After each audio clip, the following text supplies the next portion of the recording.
Malala talaga. Ito, Mayor, ano? May suggestion na Mayor na po pwede bang yung mga LGUs na lang ang mga siwa dito nga sa mga flood control projects since kayo naman din ang nakakaalam sa inyong mga lugar.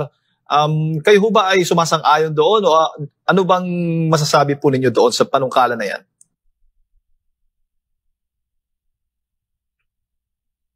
Well, I just would like to, una bago kita sagutin, Jane, gusto ko lang mag-comment doon sinabi mong malala. Tama yun, malala dahil walang katapusan yung kasakiman nitong mga napaka-corrupt na politiko at mga government officials.